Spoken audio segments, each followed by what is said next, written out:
This Darcy. Welcome to the webinar being hosted today by the Pacific Regional Invasive Species and Climate Change Management Network. It's been a while since we've had a webinar. We sort of slowed things down through COVID and are just trying to get back up to speed. We're actually really looking forward to, in the coming month, growing our core team and building out a science advisory team. And so there's been a lot happening on our end, but we're excited today to feature our latest webinar on knowledge co-production for the Pacific Drought Knowledge Exchange. So I want to quickly introduce our speakers, and then we'll have about 45 minutes to an hour for the presentations, followed by time for questions. So Ryan Longman, who's featured today, is a climate scientist and a research fellow at the East-West Center, where he focuses on climate variability, data modeling, and climate mapping. Ryan's been working in the climate adaptation space for over a decade, and he's taught environmental science courses at the University of Hawaii. He even developed a specialized course on climate adaptation finance for the University of the South Pacific in Fiji. And our second speaker today is Sierra McDaniel, who's working with the Natural Resources Program at Hawaiʻi Volcanoes National Park. And Sierra started her work when she graduated from Hilo like 2 years ago, and began evaluating fire impacts on the park. And she's now a park botanist, leading a team that monitors restoration after cattle grazing and rare and endangered plant recovery and rehabilitation after fire events. And Sierra really believes that strong collaborations between scientists and managers, as well as cross-generational collaborations, are essential for maintaining our healthy ecosystems, both now and into the future. So for the next 45 minutes or so, Ryan and Sierra are going to be presenting on a project that is partially funded by the Pacific Islands Climate Adaptation Center called the Pacific Drought Knowledge Exchange. And they'll be sharing both the scientist and the practitioner viewpoints of what knowledge co-production can look like when it comes to managing landscapes under climate change. So both sides of the coin. And we'll be sure to leave time at the end for questions. But if you do need to jump off of the webinar early, please feel free to leave your questions in the chat. This webinar is being recorded, and for all the registered participants, we'll be sending out a follow-up email with a link to the recording.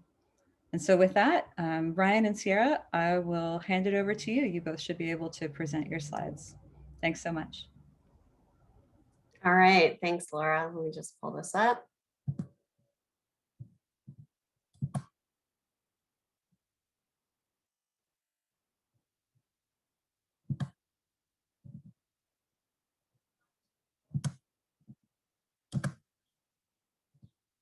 Okay, does that look good, everybody? Looks good. Okay. All right. Well, thank you so much. Laura asked us to present our work with the Pacific Drought Knowledge Exchange. And this is one example of co-production linking managers and researchers. It's certainly been fun, interesting, worthwhile undertaking, and we're really looking forward to sharing our story with you today. So Ryan and I are presenting, but we just want to really take some time to acknowledge all the people that have been working with us. Like Laura said, it's been funded by PI-CASC, and we've had a number of collaborators who have been really supportive throughout this work. And so true to that co-production format, Ryan and I are going to be taking turns sharing from our experiences. So before we get into the specifics of the project, I'm just going to start by sharing about the land that comprises Hawaiʻi Volcanoes National Park, some of our management strategies to address invasive species, and how as managers, we really became involved in this process. And then Ryan will introduce you to the Pacific Drought Knowledge Exchange, how the products were developed. I'll go over how we plan to use these, and then Ryan will wrap it up by sharing the plan for scaling up and the Drought Learning Network. Okay, so for those of you that are unfamiliar with Hawaiʻi Volcanoes, it's on the southern end of Hawaii Island, just over 330,000 acres. So it's a pretty big area, stretching from the coast all the way up to the summit of Mauna Loa. It's about 14,000 feet.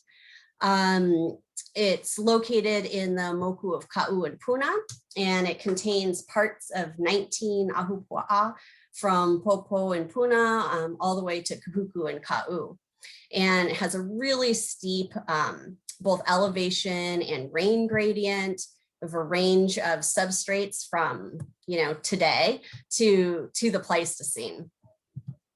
And so what you see is really a wide range of conditions that are reflected in these diverse ecosystems that have established. We, of course, have a lot of Aina Pele out there, a lot of bare lava, but also coastal areas, grasslands, cinder fields, wet forest, montane dry forest, lowland dry forest, I'm going too far forward here. Sorry, guys. Okay. And so beginning just over 100 years ago, the management of these ecosystems became the responsibility of the National Park Service. And this is our mission that's really guided our management actions over 400 Park Service units across the United States. And then also specifically at Hawaiʻi Volcanoes, this is our foundation statement. And so in addition to providing access to, Kilauea and Mauna Loa, to the world's most active volcanoes, it's also to really perpetuate the endemic Hawaiian ecosystems and the Hawaiian cultures that's connected to the landscape. And so this is the context that we're working in when we approach invasive species issues. And as a manager, invasive species are, one of the largest challenges we have in meeting our mission and fulfilling the purpose of the park. We have current invasive species issues are not just limited to the park, but we share them across the Pacific. A lot of you in your areas have these same things. And unfortunately, a combination of habitat loss and invasive species have led to the extinction of many of our endemic species. And so Hawaiʻi Volcanoes today actually provides refuge for 60 threatened and endangered species. And if you had visited Hawaiʻi Volcanoes 100 years ago, you really would have found a place where the native forest was being ravaged by introduced species, particularly ungulates. People understood that this was a problem, but it really took time to find solutions. And it was many generations of managers making science-based decisions that have created some of the landscapes that you see today. Really a protected environment in which native species can thrive and survive. And today our primary focus is on ecosystem protection. Really at the top of the list are invasive ungulates. We maintain about 200 miles of exclusionary fence. In addition, we utilize a system called special ecological areas to prioritize invasive plant control. Those are called SEAs. Wildfire can change it all in just a matter of a couple hours. So we do have a full suppression policy across the park and a number of preventative measures. And then we're always dealing with new invasives coming in. So we do spend a lot of time monitoring and dealing with some incipient species. Little fire ants is a good example of that. We have some targeted rare species protection, particularly for species like Wa'u, the Hawaiian petrel, Nene, Honuea, where we're controlling invasive small mammals, particularly for those species. And then finally, public engagement, because without public understanding and support, really none of this would be possible, both in terms of tactics and in funding. So in the early 2000s, I was working as a biotech, and when the East Rift eruption started moving into this forested area. And if you guys have been out there, it's this beautiful wet forest, and we had these fires that were being ignited by lava and spreading during this period of really low relative humidity, strong winds, and these dry conditions really allowed the fire to spread into areas that were, normally would have a low fire risk. And so this was the event that really illustrated for me that role of climate and fire and how it just changes these areas that maybe you didn't think were vulnerable. Just because you think that they're safe doesn't mean that they'll, always be that way. And then, I stuck around the park for a while longer, and around 2010 was, I was a little bit further along in my career, and we had another big drought, and it was in Ola'a. And this was really another firsthand exposure to what severe droughts look like on the landscape and some of the long-term consequences. And at this time, I was in more of a manager role and could start, implementing new strategies for climate resilience and working off that legacy that all those managers before me had built. And so, what I found when I started to try to investigate this is that there's a lot of amazing people in Hawaii. We're lucky working to understand the role of climate change. And there's a lot of good products out there, but there was also a need for tailored products as well. And my experience as a manager is common. This is actually a result from a survey that Laura Brewington conducted, showing that tailored products, better communication on what's available, and more of a collaborative approach was needed. And I'm also a big fan of Abby Fraser's work. And so when a few years ago, when she asked if I'd be interested in a co-production project on drought, I just jumped at the opportunity. And luckily, Abby's proposal was funded, and we started doing this work with Ryan over the last year or so. So I'm going to turn it over to Ryan on details of the project and his perspective from the research side. Thanks, Sierra. So folks who may not be familiar with Hawaii and the climate of Hawaii, it's really a unique place relative to other areas in the world. And one thing that makes it so unique in terms of the climate is the rainfall gradients. So if you look here on the windward sides of the island, you see that we have these incredible rainfall amounts that happen over the course of the year. On Maui there, which is the second island from the bottom, you have 34 feet of rain in a single year on the windward side there. Now on the leeward sides, we have these really dry areas, 11 inches, also on Maui, in the Kihei area. But really what's unique about this is over just a few kilometers, you can get to from these really dry to these really wet areas. And even despite how wet some of the areas are, really no areas are immune to drought. So if you look at that figure on the left there that just popped up, this is some work that Abby Fraser did, the 6-year drought in the state from 2007 to 2012. You see all those little red dots indicate some level of drought, and really there was nowhere in the islands that was immune to the effects of drought. Next slide. So when we define drought, we can look at it through these 5 different lenses, and all of these ways of looking at it affect different sectors. Meteorological drought is basically changes in rainfall over these shorter periods. Agricultural drought is when changes in rainfall affect soil moisture and the crops are affected. Hydrological drought is when we start seeing decreases in stream flow and base flow. The ecological drought is when we see conditions that are conducive to forest fire or ecosystem degradation appearing as a result of drying conditions. And then socioeconomic drought is when we start seeing how people are affected financially as a result of the crops or a result of livestock having to destock. That's socioeconomic drought. Next slide.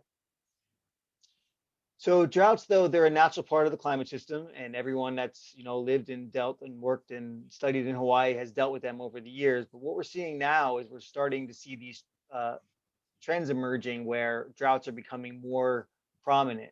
So recent evidence has shown us that the average intensity of droughts is increasing. The peak intensity, so the high points there on all these spikes, the frequency of occurrence, they're happening more often, and the duration, they're lasting longer.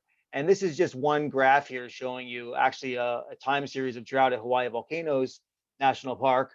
But I've been doing this analysis now for lots of different places around the state, and I'm seeing very similar patterns. And you don't really have to be a skilled climate scientist to look at this drought and see that there's some different things going on in the beginning of the record as opposed to the end of the record.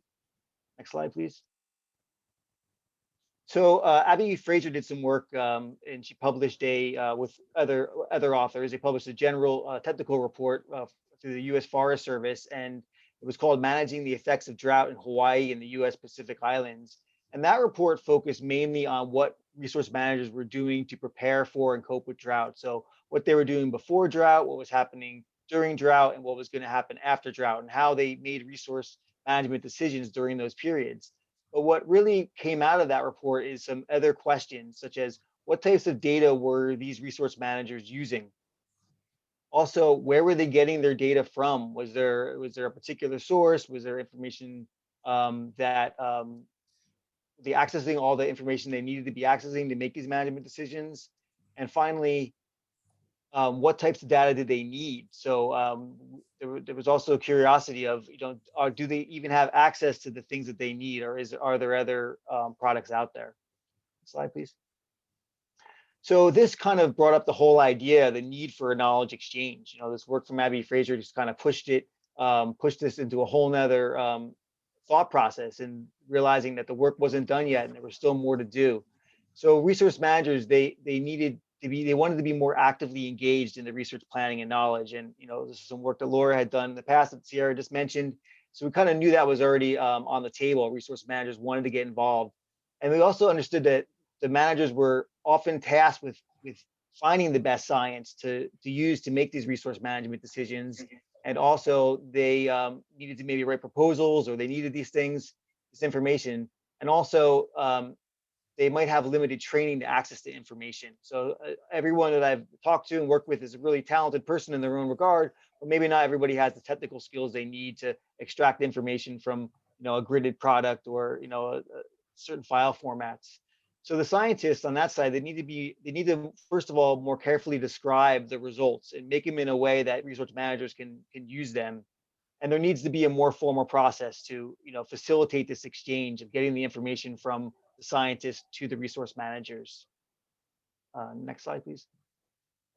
So all of those factors kind of led to this idea of developing this drought knowledge exchange. And it's built now on these 4 key aspects. First one is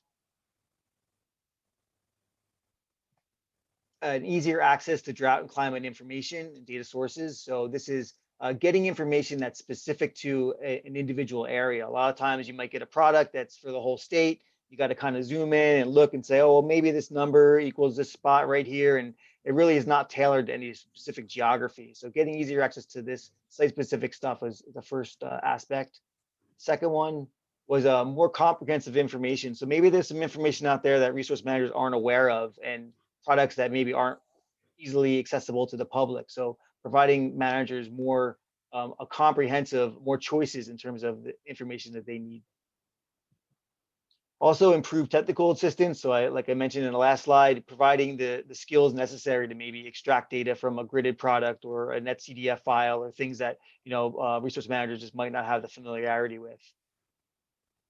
And finally, again, the more collaborative information transfer. So really creating this 2-way street where managers and scientists work together to develop products and to actually bounce ideas off of each other and create more meaningful engagements. Next slide. So the Pacific Drought Knowledge Exchange, the pilot project, was funded by the Pacific Island Climate Adaptation Science Center. It launched in November of 2019, and we're just going to be wrapping it up here next month. And we're working with 3 partners: Mauna Kahalawai on Maui, Pu'uvava on the Big Island, and Hawaiʻi Volcanoes National Park. And really going into this with these 3 pilot partners and with the goals of those 4 aspects I mentioned, and also kind of coming in saying we were going to co-produce some products that were going to be useful for these managers to make decisions. Next slide. So the typical model of co-production in the past has been this kind of one-way transfer of information. We call it the loading dock approach. This is when that researcher up in the ivory tower of academia comes up with a great idea or puts out a proposal and gets some information and puts out a product. And That product comes out in the form of a journal article or maybe a report, and maybe it gets to the decision maker. Maybe it's emailed to them, or maybe they're left to their own devices to find this product. But even if it does get to the decision maker, what is that product? How can that product be used? Is it filled with jargon? Is it is it hitting the points that that decision maker needs? So we really don't know this when on this one-way street here. So for this project, we've adopted the co-production model that it's a collaborative two-way street, where the researcher and the decision maker are in communication at the very onset of the project, and they work together, this back and forth exchange, a two-way sharing, to develop these products that are guaranteed to be meaningful and guaranteed to have both the input of the decision maker and the scientist embedded in them. Slide. So one of the products that came out, it's kind of our little centerpiece here in the Pacific Drought Knowledge Exchange, is our climate change, climate variability, and drought portfolio. And Sierra had a big hand in helping us get this off the ground. But really what this is, it's a site-specific portfolio that contains basic information about climate and drought, and puts it in a way where in units that are understandable and with some analysis that's understandable. We focus on the climate characteristics, the drought history. We also look at some of the downscaled future projections of climate and extract information for these individual sites. There's a summary paragraph where resource managers could actually copy and paste it and put it into a proposal to describe their characteristics of their site or future projections. And there's some links to some external resources. So this is some of the products that are in the portfolio, just a few of them anyway. We have climate characteristics and geographical characteristics like elevation. There's a climograph there with rainfall and temperature, and then some other climate variables, some relative humidity, surface air temperature, evapotranspiration, solar radiation, all things that are coming out of that are products that have already been established, gridded products that are available to the public. We're also looking at monthly trends in rainfall. So right now I have a 100-year monthly data set. It's not even available anywhere else because I'll work on that with another project, and we'll have 101 years here in a couple of weeks when I get my hands on the 2020 data. So we do trend analysis of that. We look at the effects of El Nino and how different phases of El Nino, like a really strong El Nino, what that might mean for rainfall in a given geography. We also have ecological characteristics such as fire occurrence and fire risk. Then the future projections. So again, if you notice, all of these maps are specific to Hawaiʻi volcanoes. We look at the projections for the mid and the late century in surface air temperature and rainfall. And then looking at a couple of drought metrics, such as the standard precipitation index, and then also providing resource managers with a history of drought in their area, how long it lasted, how intense it was, and what was the peak intensity. So all stuff that could be used and used in ways to maybe match up with other ecological data. Next slide, please. So the way it works is the portfolio, we get the data and we generate this portfolio. And now this is a totally automated approach. Let's call this the base model. It's like when you get a car, you get the base model. And we can do that now for really any geography in Hawaii. As long as we have the spatial information, we can generate everything I just showed you there with literally the touch of a button. But then we review that portfolio with the managers. We might identify other management and data needs.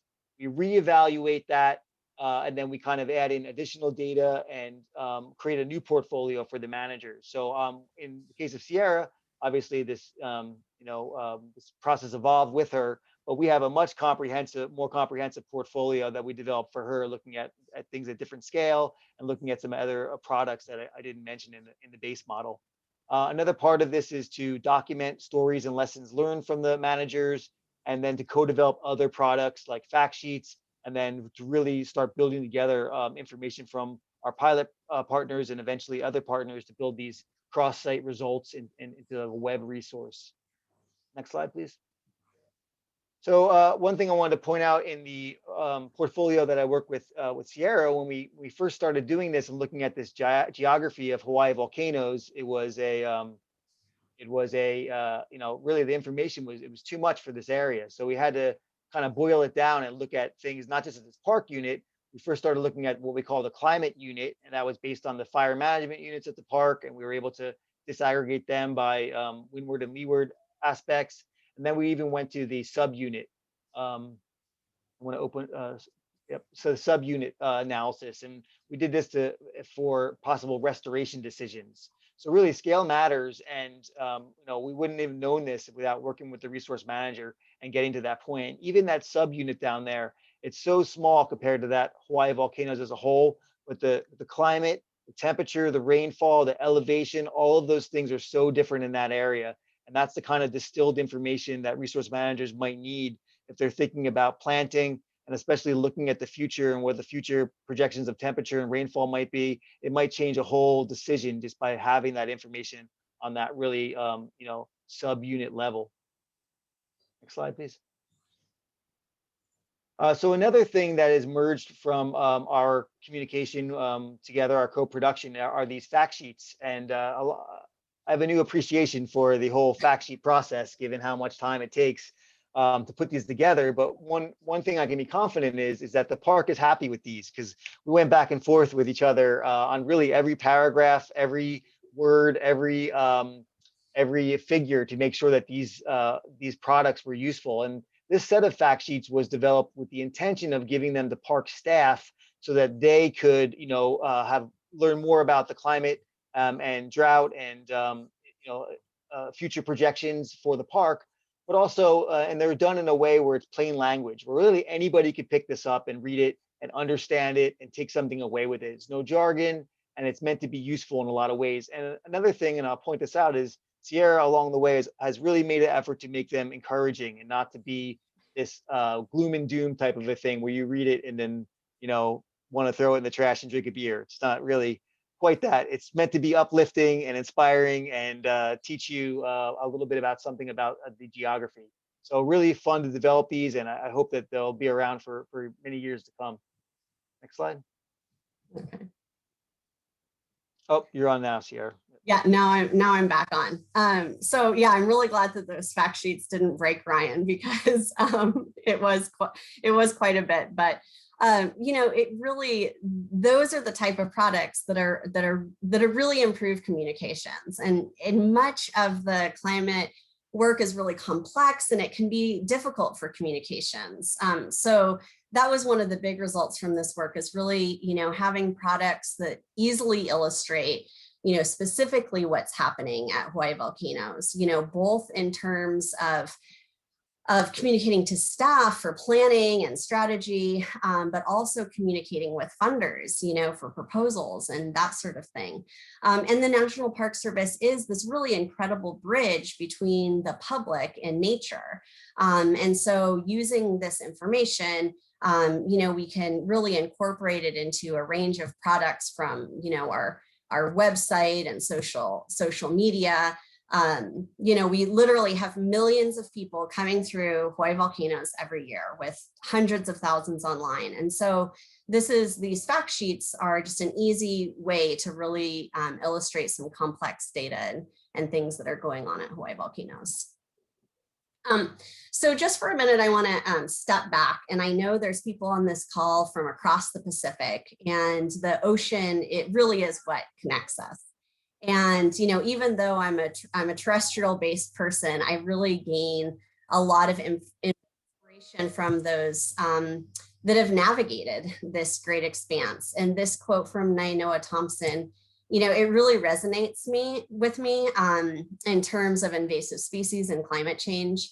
The work is already so challenging. And then with the extra added layer of climate change, honestly, it can be overwhelming. And we can often just kind of focus on all the uncertainty or the lack of funding or the lack of information, whatever's holding us back. But at a certain point, we do what we can with what we've got. And so we go, clearly these navigators are well prepared, but you're not going to have every single, bit of information. And that's how I think of this work with Ryan and with other researchers that Hawaiʻi Volcanoes has worked with over the years. It adds to our ability to navigate. And, this is the information we need to know to navigate the next 100 years. And, our goal is really to be able to adapt and respond to continuous change, really focus on that long-term ecological integrity and how can this be viable. I mean, we know it's a dynamic and challenging future. So just getting back to this diagram that Ryan showed a few minutes ago, as managers, we're involved at different points along the way, but after he hands us this portfolio, and, I know I got the Cadillac version, which I'm really appreciative of, but after we get that, that's when we can actually, that's where you start creating, what are your management actions going to be? And really, we're just at the beginning of this process. There's really a lot of potential of where this portfolio gets used. But I'm just going to share a few examples today. So in case you were checking your email while Ryan was talking, I'm just going to repeat it here. The big deal of this project is really having these tailored products that are on a relevant scale. And I'm guessing a lot of other managers on this call would agree. A lot of what's out there is great, but it can be general. And so maybe you're just kind of making guesses at how, or approximations about how this is actually going to be affecting the landscape that you're working in every day.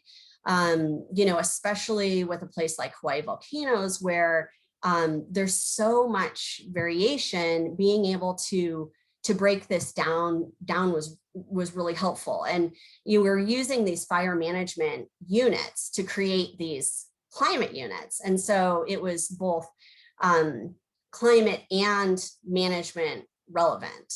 And so, as many of you are, we're dealing with invasive species on multiple time and space scales. So this is one of the examples of the metrics that was in the portfolio. So how do we kind of go from this metric to management? And this is an example from a short term for the mid-seasonal Kilauea unit, shown here in blue. And one of the metrics was consecutive dry days. And we really didn't have this metric before this work that Ryan did. I mean, it was available. You could, kind of go in and calculate it, but it wasn't easily summarized. So you can see this, this chart at the top gives the monthly average for consecutive dry days. And you can see that, varying by month, you're going to get different periods of really dry times. And you can also see how those trends are changing with increasing of those 5 to 7 or the 5 to 9 day events that have been increasing over the last couple decades.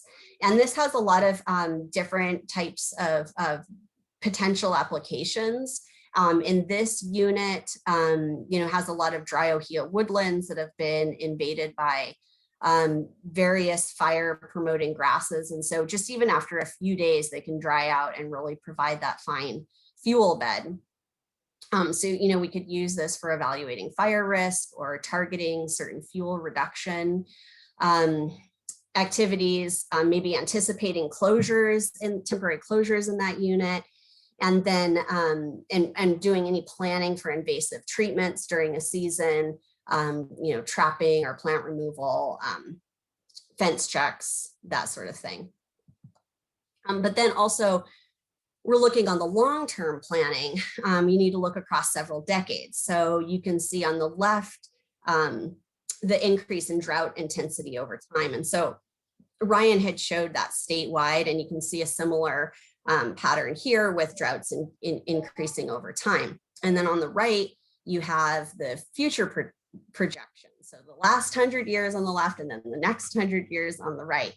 And, there's the dynamical and statistical downscaling may have slightly different outcomes, but even though the magnitude of change is different, kind of across the line, we can see that, or across the board, that we're getting drier conditions. And we need to plan for that in several ways, including fuel breaks. Do the fuel breaks we have now, are those going to be adequate? Our special ecological areas, how we restore ecosystems, both for, fire tolerant and, possibly drought resilient communities. And we also know, just given that this amount of change in rainfall is really going to cause a shift for native species and possibly invasive species as well. This also may kind of help to highlight some areas within Hawaiʻi volcanoes that could be potential climate refugia for rare species. We could focus invasive control measures, on these potential refugia. So we don't really have all of the answers and exactly what the right path is going to be, but engaging in this type of research and getting these types of products really gives us closer to where we need to be. And so a lot of this work with Ryan has focused on the drought component. And as we can see, that's increasing over time. So what does this increase in drought mean in terms of invasive species? And a lot of it can be based on what are the starting conditions of that ecosystem. You may get different kinds of outcomes between having a healthy ecosystem and a stressed system.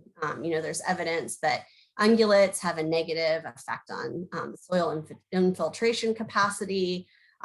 Definitely see, ungulates and rats harm native plants more during drought periods. You go in a drought and you can just look at the haukuahivi bark gets stripped by the rats. Dry conditions can really favor some species over others, and possibly some of these invasives that weren't a problem during normal conditions, they could outcompete natives. Of course, with drought, we're always thinking about wildfire risk, and some invasive plants can really promote that, more than others. But there's also some opportunities in this, public education around drought and in the climate nexus during drought periods can be a really great time for doing invasive plant control. This week at Hawaiʻi Volcanoes, it was raining, and so we had to move crews around a lot.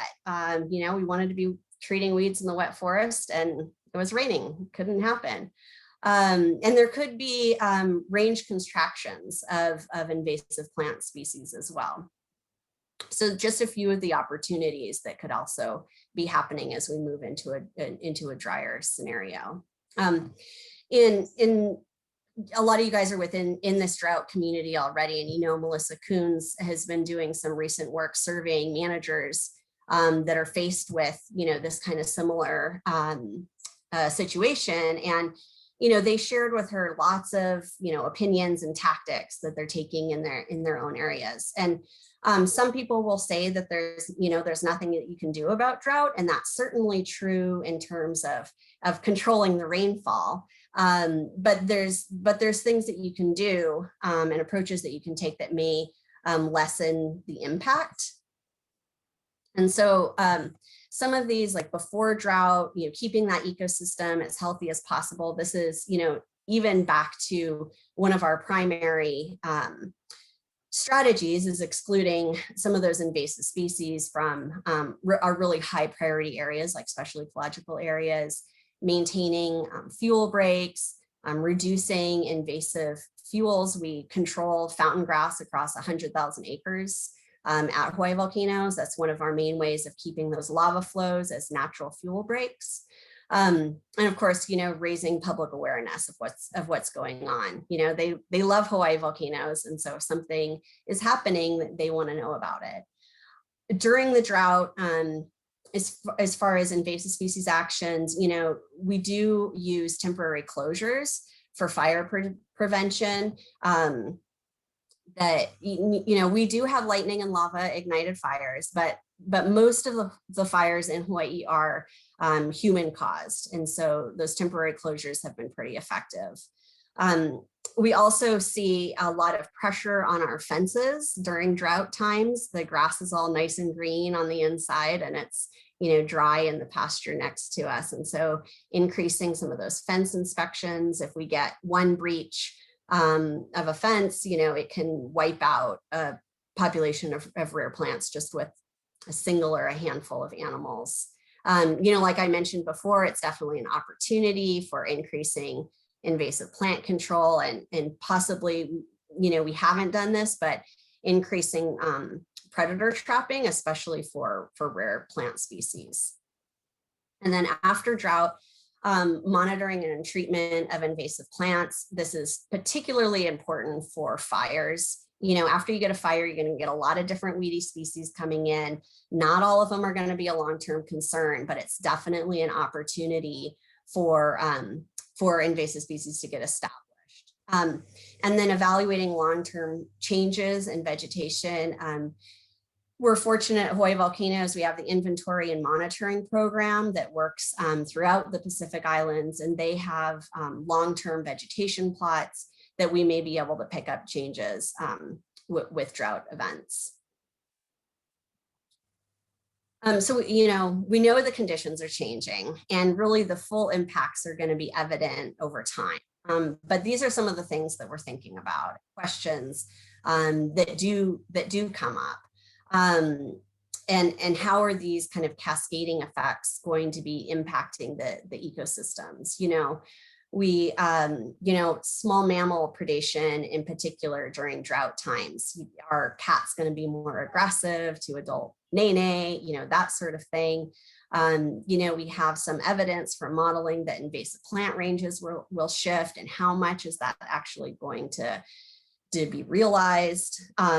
And big questions on native pollinators and impacts on insects in general. You know, we know that an invasive like the Vespula, the Western yellow jacket, they really thrive in warm and dry conditions. And so it's a question, you know, are we going to have increases of Vespula, you know, year round? And, you know, these impacts certainly, you know, these insects certainly have negative impacts on natural resources, but also on the visitor experience as well. You know, we know there's going to be increased disease at high elevation for our honey creepers, and then just, you know, this isn't a complete list, but just the role of disturbance events for, you know, you know, that these stochastic type events may be more important or equally important to kind of those long-term averages. Just looking at, you know, fence integrity alone of fires and storms, and how is that going to impact fences and that sort of thing. So those are just kind of some of the questions and ideas that we have going on around, you know, what this is really going to be realized over time. And then, you know, the managers of today have greatly benefited from the work of those that have come before us, for sure. And we have great gratitude for all of the work that has happened over the last 100 years. You know, and I think remembering that history and talking about it is important. That it was once thought that controlling goats was impossible. You know, there was a time where it was thought that it was impossible, and now really that's the standard. You know, so for me, success would really be fulfilling that kuleana, that we've done our part for that next generation of humans and more than human stewards to really not just survive through this, but have that opportunity to thrive. And the good news is that we're not doing it alone. And so I'm going to turn this back over to Ryan for more on scaling up and partnerships. Hey, thanks, Sierra. So picking up just where I left off in the CCVD portfolio, again, I just want to mention it's an automated approach. And really all I need to do this is some type of spatial information, a shapefile or coordinates alone. I can make a box somewhere on the islands and do this. And right now it's a 32-page portfolio, and it has all those products that I mentioned and more, but I'm really working on a version 2 of this, and hopefully have everything in place by the fall. And it's going to have temperature trends. We have some gridded products, about 31 years of temperature maps that are going to be released soon. There's a project on fire risk. It's actually doing near real-time fire risk, but I can use some historical fire risk also to make some maps. There's another downscaling product that's giving us projections for the end of the century for different emission pathways. There's some recently released carbon products that I would like to build into the portfolio so folks can get a better idea of what their sequestration potentials are in places. A lot of folks are interested in doing restoration on the land, and they might be interested in wanting to know of what's going on now and how they can improve carbon sequestration by planting new species. Also, there's another year of rainfall data, which I mentioned already. And then once we have the temperature and the rainfall, I'll also be able to calculate another drought metric that's really popular. Now for this, I've created about 60 of these so far, and I want to put it out there to anyone on the call. If you have a place you're interested in Hawaii and you want a portfolio, you can just send me an email on the shapefile and I'll make one for you. It's really no problem at all on my end. I've actually literally met people on the street and had this conversation and then sent them a portfolio the next day. So I'm willing to do that. I'm happy to share this information, and I really want to get it out there for folks so they can make use of this really easy for me to execute product, and hopefully easy for them to bring into their restoration decisions and management decisions. Next slide, please. So the next phase of this, we did receive funding from the Pacific Islands Climate Adaptation Science Center for a scaling up of the PDKE in Hawaii. And this will involve bringing in 10 more partners and really taking this process that we've gotten from developed with Sierra and our other partners to put in to do this 10 more times with 10 more partners, and to go through the same process of the base model portfolio, giving them the information they need, developing fact sheets. And then really what we're working towards now in this phase is building our website. We just had a meeting on this yesterday, but we were going to create this centralized hub where all of the fact sheets, all the portfolios, where all of that stuff can go. And then resource managers can go there and access this information, but also it's a place where they can access information and communicate with each other. And I'm hoping, it's my wish list to actually have some type of real-time drought product that's available on the website. And there's a lot of work being done now through another project, the Hawaii Climate Data Portal, to produce real-time daily temperature and rainfall maps. And I'm thinking that we'll be able to tap into that and put some type of product on the website that makes it really, a manager can click on, possibly go on that day and find out what drought is like the previous day or the previous month. So that's the kind of the wish list stuff, but I'll be laying the groundwork for that in the scaling up phase of this. Next slide, please. So I think there's a future opportunity to expand the Pacific Drought Knowledge Exchange in the Pacific. I will say this started as the Hawaii Drought Knowledge Exchange, and then we started getting our ambitions a lot bigger and changed it to the Pacific Drought Knowledge Exchange. Luckily, before we made our logo, which was good. So we have every intention to expand this work into the Pacific. We do have some funding to kind of test the waters on this, but we'll probably need to get some more funding to really scale it up and go out into the Pacific and try to develop a climate change, climate variability portfolio. And again, this could be a challenge because the same products aren't available everywhere in the Pacific. But I know with some work that I've done in the Pacific that there are GCM models that are appropriate for individual island chains, and we might be able to, it might not be at the same resolution, but we might be able to really distill information and get folks on the ground the stuff they need, at least to understand, the relative sign of change, potentially the magnitude of change, and be able to describe their climate profiles for whatever proposals or projects they're working on. Next slide, please. So I just want to mention that we did run a climate adaptation planning and practices course with help from the Northern Institute of Applied Climate Sciences through working with the climate hubs. And it was an 8-week course. We ran it from January to March. Sierra was a participant in the course.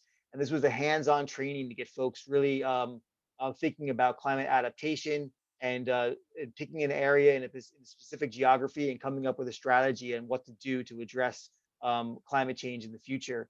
We had about 40 participants from really a range of different agencies. And we used the CCD portfolio as a calling card. We when folks signed up for the course, we gave them the portfolio, the base model anyway, and that kind of created immediate buy-in. Immediately, folks were like, "Wow, I have this information about this site. I can actually do this now. I can actually start thinking about this. I have the information I need to start making some decisions and planning for the future." So the course was a huge success. We were really thankful for NIACS for sponsoring it, and we're working on some follow-up stuff with some of the folks that were in there. Next slide, please. So the Drought Learning Network right now, it started off with this exchange between our PDKE team and these 3 pilot partners. Well, really where we're headed with this is we really want to develop that website and have this communication going so that we start getting exchanges between the pilot partners. And then eventually, as we do our scaling up, we have this exchange going on through everyone. So we go from this drought knowledge exchange, this PDKE to the stakeholder, to this drought learning network, where really everybody is communicating with each other through maybe the median of the website or maybe possibly another mechanism. And really like Sierra presenting all this information on how she manages drought and what she does, getting that out there so that other folks can learn from that and share their stories. And potentially there could be this community of folks throughout the Pacific that are really finding the best practices for addressing concerns like, increasing drought and, future increases in temperature and decreases in rainfall. Next slide, please. So again, this is our learning network. Eventually, we hope will reach out into other areas of the Pacific, and then hopefully that with meaningful engagement, we get that return information, and again, we can kind of create this much bigger model of the learning network. Next slide. So with that, I want to acknowledge a few other folks that have been involved in this process along the way. And I want to thank everybody for attending today. Next slide. And want to say, look forward to working with folks and continuing to work with Sierra. And hopefully there's more room for co-production. I hope that the folks today have appreciated this last effort of co-production on our part to co-produce this presentation and deliver it to you today. So it's really been a meaningful engagement for me. I came into this project really not knowing what co-production was, or the idea I have of it now is different. And I really, if you notice the title of this talk, what it can look like, it can look like this, and this is really an example of success. So thank you very much.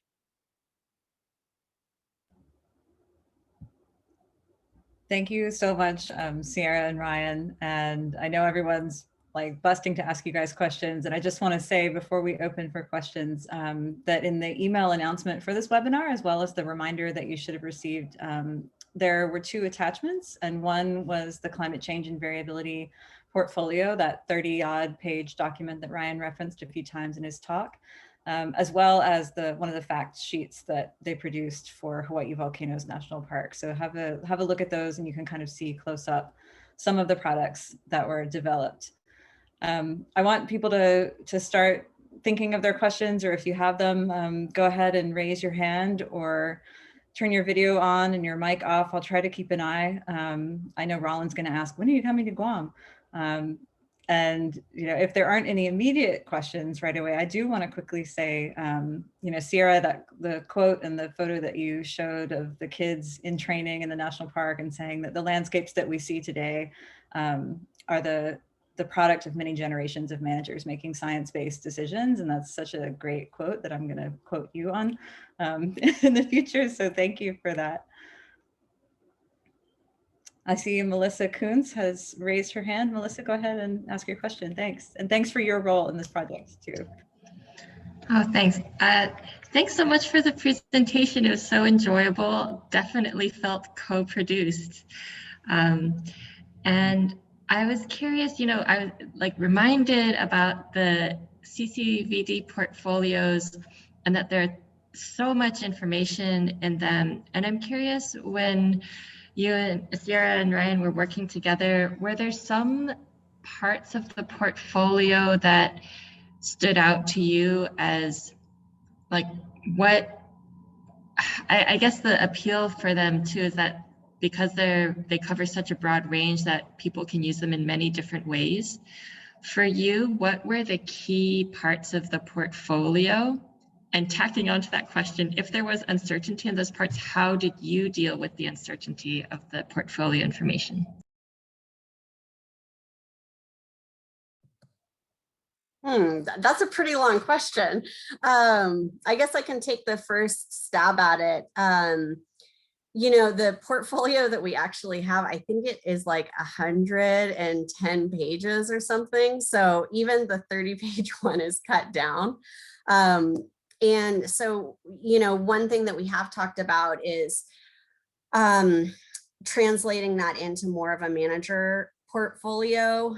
This really had a lot of interest from our fire management group, you know, because I was involved along the way in that big 100-page one. The restoration group has already been using it, you know, looking at specifically like one of the areas that he mentioned, that sub-planting unit. So we have a new silver sword restoration exclosure that was constructed this week. The crew is up there. And so we're planning our, you know, seeding and planting. And so I think that there's different parts of the portfolio pop out based on what you're trying to do, you know, for short or long term, or if you're trying to do some kind of really targeted action as far as the spatial scale. But there's a lot that actually didn't go in there. I think we did strike out some things at the beginning. It was even bigger. So we actually ended up doing a pilot of the pilot. You remember that? Didn't we just start with like one certain area, or you started with one, like maybe just wet forest or something? We tried to figure out, okay, what of these things should we include or not include? Yeah, I mean, it took a while to get to that automated part of it. This was done manually at first, and it really was a tedious process. So I kind of made the big Cadillac version first, and then then made the base model based on that, and that was for future iterations of it. But yeah, the Cadillac version was, it took a while to get to that point, and understanding space was important, and realizing a place like Hawaiʻi Volcanoes is such a diverse place climatologically. It runs across the windward and leeward sides of the island. It runs, you know, through, you know, two kilometers of elevation, and you know, like it's really it's difficult to boil that stuff down to single numbers. Yeah. Thank you. Are there other questions? I'm scrolling through. I don't see anything in the chat just yet. Roland, go ahead. I'll ask. First off, wow, I was rather impressed and overwhelmed with the amount of data that you guys are playing with. And actually, the one slide that caught me was that map with all the arrows showing here are all the partners and everything. And I was kind of wondering, because in my mind's eye, when I see Hawaii and I see the resources that have been invested over the years with regards to data and mapping, you know, you guys have that there. So how would you imagine you working with the outer parts of the Pacific, the smaller islands, where these data sets and these layers may not be available to you? Yeah, I mean, I've just been starting to think about that, and I haven't really done the groundwork to be able to answer that in terms of what products we would use. But there are gridded global data sets, and obviously we know they have their problems in resolving things on the ground, especially in islands with topography, the higher islands in the Pacific. But there are some global downscale products and things that work well in the Pacific. So I think at first I was thinking like, oh, maybe there's a way to kind of automate this for the Pacific, but it's too ambitious. You'd have to pick an island chain and go there and see what's available for that particular island chain, and just do your best at that point. Now the products that I'm drawing from, luckily for me, I've had a hand in making a lot of that stuff, and the lab I work in has had a hand in that also. So I have a real familiarity with it. But every one of those products was a multiple year effort to make those things. So to make those products for somewhere like another island is a multiple years in itself to get to the point now where we're just drawing from them. So you kind of have to use what's available. And I think that, you know, maybe it's not a gridded product, or maybe it's a temperature, or maybe you're interpolating a temperature station or doing something, but there's ways to get at everything. And I think that there's always the first try. And then I've learned in my career that the first try doesn't mean it's the last attempt. So, you know, getting something out there is just kind of the stepping stone to whoever comes next and wants to make it better. Well, going back to the slide that Sierra posted there about the navigator, it's you know, you work with what you got, and then we're going to move forward with however we possibly can. And you know, that's exactly how we operate in the Pacific, you know, out of crisis management and need. And I was just kind of laughing internally because you're like, oh, it's automatic. And I'm like, dude, that's not, it's maybe automatic now and in your system, but I know that took a lot of data and a lot of work and a lot of years to get where they are. So congratulations to what you did. And I think that we can, I think it's a great tool. It's kind of inspiring, actually. Thank you. Thanks, Roland and Ryan. And Sierra, I wonder if you want to jump in, because I had a follow-up question on that too. How did you have these aha moments where, Sierra was saying like, this is the kind of information that I need, and Ryan saying like, we can't provide that, or that doesn't exist, in this form. And then you kind of worked together to figure out how we could get to the management needs with the data that's available. Yeah, I mean, we definitely spent, I think that was one of my last in-person meetings before COVID. Ryan and, a bunch of folks came over to Hawaiʻi Volcanoes, and it was just this, kind of Ryan saying like, okay, these are some of the things we could do. And then me explaining like, okay, these are the types of things that we do, and this is what we would like to know, and kind of this, it definitely was this back and forth, and some of the things they could do, it was like, well, maybe that wouldn't be as important. I mean, we really spent a lot of time on the spatial scale, and what was really going to be meaningful. We started out with our special ecological areas, which that's what we've done in the past with USGS, and looking at how species composition is going to change in those special ecological areas. But really for this, we wanted to look at the climate and management, together. And so we kind of settled on that. I don't know, Ryan, you want to add anything there? No, I think you kind of touched on that one. Thanks, guys. There's a question from the chat from Phil, who's over in DC, so it's getting late there. But he was asking, I'm not sure who it's directed to, so I'll just ask you both. Do you have recommendations for proactive invasive species actions to help mitigate drought and climate change impacts?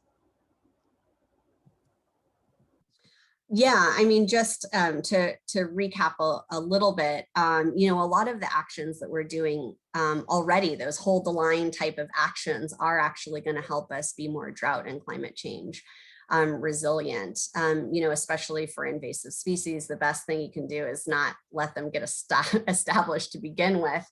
And I know Christy Martin, and I'm sure others on this call, have been working a lot on, just preventing invasive species from getting to Hawaii before they get to Hawaiʻi Volcanoes National Park. That's ideal. But then, monitoring and preventing them from getting established, and then taking those steps, like at least in Hawaii, just keeping that ecosystem as healthy as possible by excluding ungulates and other invasive species. And I'll just touch on one more thing with, because drought, it's such a huge nexus with wildfire risk, because you can do all this investment and it can just all change. And so we do invest, in fuels. We have some targeted fuel control projects, maintaining, fuel breaks and closures and that sort of thing. Thanks, Sierra.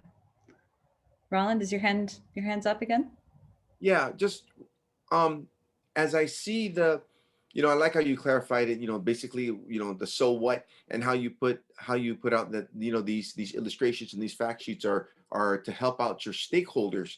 And having, being a field guy myself, an operations and field guy, in your presentation to the stakeholders with this portfolio and the different fact sheets, have any of the stakeholders come back to you with maybe a different idea, perspective, or an aha moment that they came from, since they're on the outside looking in? Because sometimes we can have tunnel vision from the inside.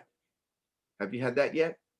Well, in our pilot, we have in the Hawaii Island example, we're working with two different partners on two different sides of the island, essentially. So they kind of have different needs in general. And I think that, we're brought the fact sheet process over to the leeward side, to Pu'uwa'a, and with Elliot Parsons there. And he was immediately interested in a fact sheet on fire. And I think that, over at Hawaiʻi Volcanoes, they have a whole fire unit over there that manages fire. And I think that maybe that he wanted that information was more important for him there. So I think that we've only really advanced to this level with 2 of the stakeholders at this point.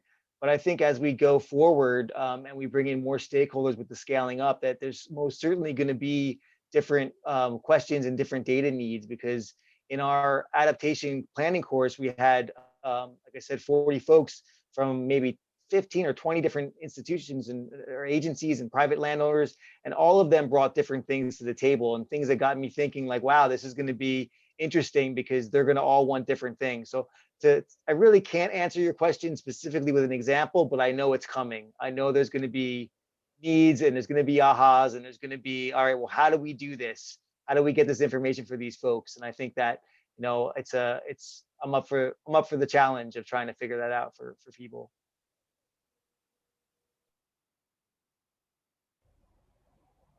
Are there other questions? Feel free to just pop in and unmute yourself, or raise your hand, or post it in the chat.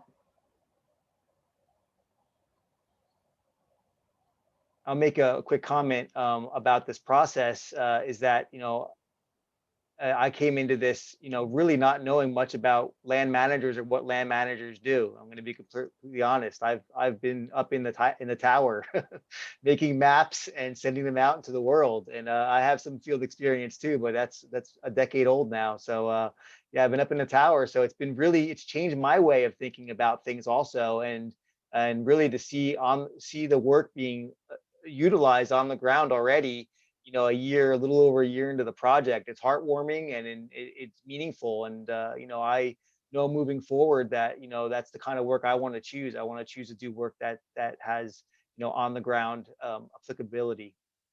Just want to put that out there, that I learned a lot from Sierra and this process as well. And I was just about to comment that's the great compliment, how, you know, you're the data guy and you've got Sierra, who's the, you know, the resource manager, and, you know, able to bridge that gap. I think that makes a great compliment. Yeah, I feel like it's kind of a no-brainer, and then a lot of times, you know, that still just doesn't happen. So this project is an awesome example. Yeah, and you know, I mean, really, you know, like I said, like every time Abby gave a talk, I'd go to her talks, and I really trusted her a lot. So, you know, when she proposed this idea, I knew it was going to take, you know, a fair amount of time, but I didn't know what the end was going to be, but I did, you know, trust in that process. And then, you know, I think the first meeting that I met Ryan, you know, he just straight up was like, I love Hawaiʻi volcanoes, you know? And so I was like, okay, even if, you know, maybe he hasn't had that much field experience, but he was very curious about, you know, what the needs were. And that really was the goal of this project, was producing these products for the managers. So it wasn't, you know, I mean, that, like, he kept coming back to it. Like, okay, it's what you guys need to get out of this. So yeah, I think that was pretty huge. Thanks, Sierra. There's a question in the chat from Jeff Burgett at Fish and Wildlife. Have your interactions around these products with stakeholders pointed to any new research questions around invasive species and climate change? And I think, Sierra, you kind of started to get to that with one of your later slides as well. Yeah, I mean, this is definitely, you know, it's foundational, but there's a lot of questions. So now that we have the climate side of it, there's a lot of, you know, the ecology or biology side. And actually, Gordon and Rick Camp, we started having this little talk, an email talk earlier today about kind of what those gaps look like. You know, the work that we did earlier with, it was like in 2013 with USGS, looking at how changes in climate are going to impact individual species, and working on more those bioclimatic envelopes that are for each species. You know, and that's great. It gave us a lot of really good information, but they're also, you know, what are the impacts like I would love to have a list of drought tolerant species. We have an idea from like doing observations and that sort of thing. But, we had a fire in 2018. We did a lot of post-fire restoration with fire tolerant, fire resilient species, but that could have also had a drought component to it as well, just as one example. So I think that there are a lot of questions around the ecology and biology. And then what are all those interactions going to look like as well? So, if the wet forest loses hapu'u, that's going to be probably a different impact than say, a smaller shrub type species. So all of those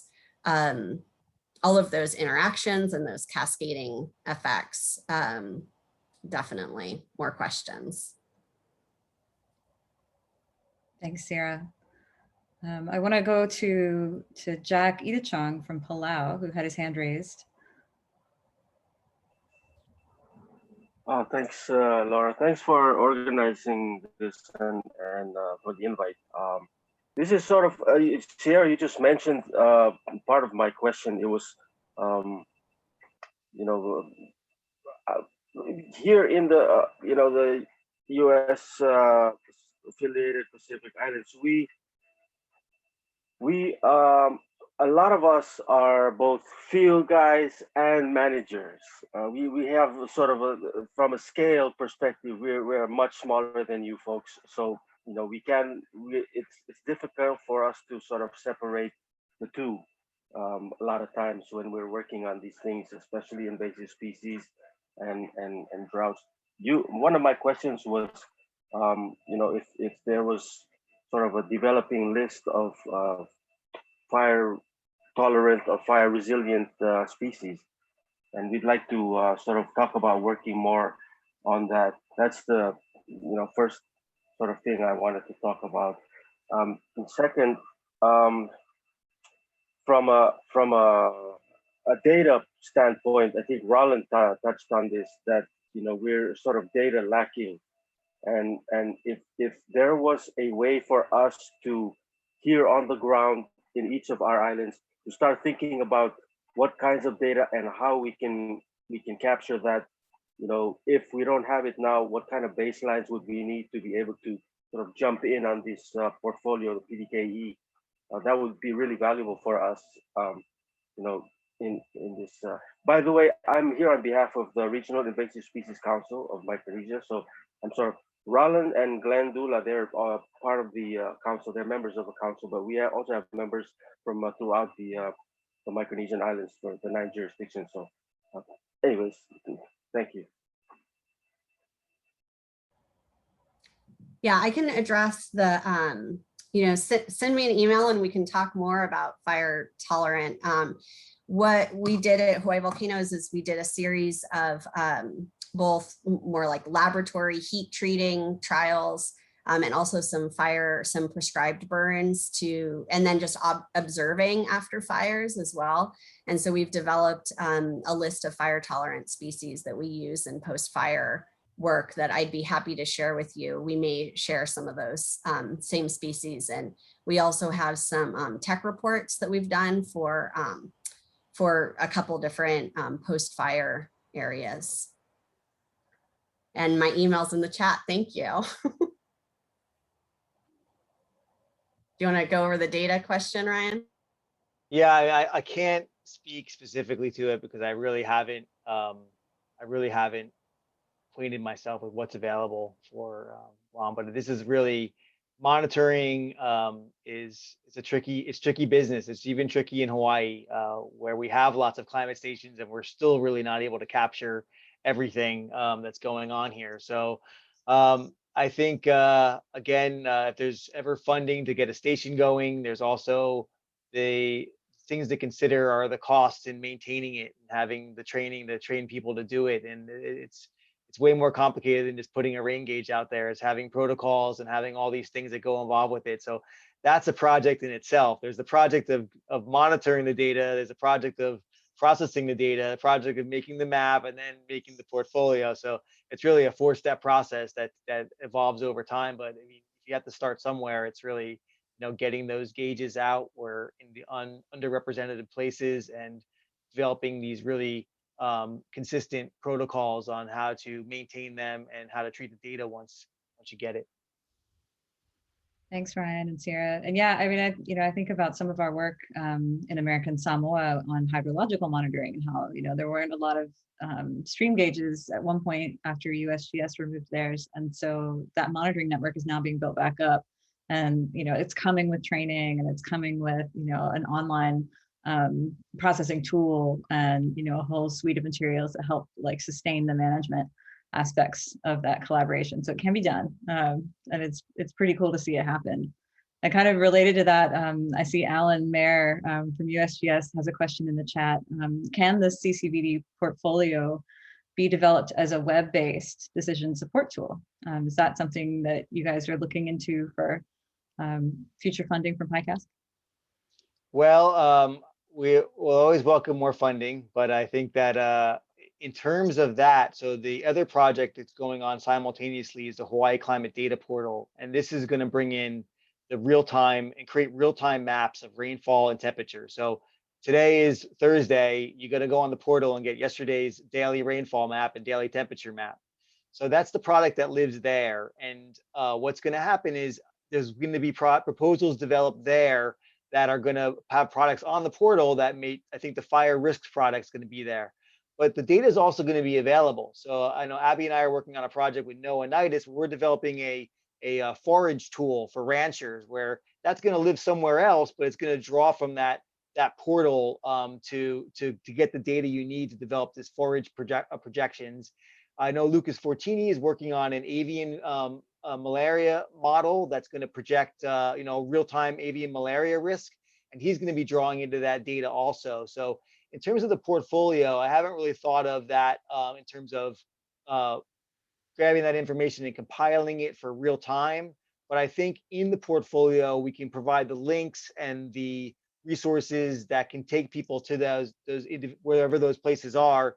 And if you go to the Hawaii Climate Data Portal, it's not online yet. You'll be able to connect to all those places and products. And I mentioned in my talk, I'd like to have a product on the drought PDKE website that has some type of real-time drought monitoring that's Hawaii specific and improves on the products that are out there nationally. Thanks, Ryan. Are there other questions? I think I'm up to date on the chat. And we do have more time, but give everyone one last chance to ask more questions. And if you think of them later, please feel free to email Ryan and Sierra or to email any of us. As we mentioned in the beginning, this webinar was recorded, and so we'll send out a link to the recording to everyone once it's posted on our website. So if there are no further questions, oh, Jack, I see you've got one more question. You got your hand up. Hi, thanks, Laura. This was just following up with Sierra's comment about how they sort of develop studies on fire tolerant or resistant species. We have some sort of anecdotal, evidence here that there are a couple of native and species here that are sort of more resilient to fire. I say resilient because there's a difference between being resistant and actually having the ability to bounce back from fire. So just for our developing our understanding of these things, you mentioned that there are you did some assays, some sort of experimental things. We would probably need to start there if we were to understand, that each island there's certain species that do have these high tolerance for fire. So any documentation, anything that can sort of help us start getting the ball rolling on that would be really valuable. That was just a comment, I guess. Thank you. Yeah, and it's definitely, it's a really good invasive species question as well, because, a lot of the areas in Hawaiʻi volcanoes are in good shape. But we have this widespread invasion of fire loving grasses. And that's really our take on that, is shifting our perspective on invasive species and figuring out how can you actually maintain some native diversity and structure when you have this new novel disturbance regime that you wouldn't have. We're not going to control these grasses across tens of thousands of acres, these ones that are well established. We do for fountain grass, but that's a different situation. And so this is really, it's a multi-decade experiment. And a lot of the initial work was done by Rhonda Lowe and Tim Tunison. And then we've had we've had 4 or 5 big fires where we've had the opportunity to get BEAR funding, the Burned Area Emergency Rehabilitation Funding. And so we can kind of apply these. But the real test of this is when those areas burn again. And so we'll really be able to tell, like, okay, what happened here. And it's not changing it into a whole different community. It's just really shifting what the dominant matrix of species is. And a lot of it was changed by those 150 years of goats too. In the 1960s, we had 20,000 goats in Hawaiʻi volcanoes. And so some of those, like Mamane Sephora is a good example, that it was really reduced by goats, but it's a fire tolerant species. And so we may be just bringing it back to maybe what its level was before. But I'm happy to share those tech reports with you, and it has all of the methodology for how we went about figuring out fire tolerance, and that, if that helps. Thank you. I'll be in touch. Yeah. Thanks, Sierra. Thanks, Jack. And yeah, it actually speaks to Wendy Miles from Fish and Wildlife Service, her comment in the chat too, where it's getting the insights from people who are collecting data on these types of key lessons, like, what's resilient to fire and versus what, tolerant, would be really useful to kind of share among the network that we're building. Yeah, and Heather commented, finding out what data is missing and what data is needed would also be a critically important piece, especially outside of Hawaii and in the less data rich areas. Thanks, you guys. Thanks everyone for your comments. All right, thank you everyone who joined us today. Thanks for sticking with us through the 90 minutes. This was fascinating. I loved how Ryan and Sierra sort of went back and forth and played off each other to show the depth of these different perspectives. So I really appreciate all of your time, and we'll be in touch with the recording of the webinar, and we look forward to the next time we see you. Thanks all. Aloha. All right, thank you. Thanks for coordinating, Laura. Thanks, Ryan. Great job, Sierra. Aloha. Aloha. Thank you, Laura. Bye. Thank you, everyone.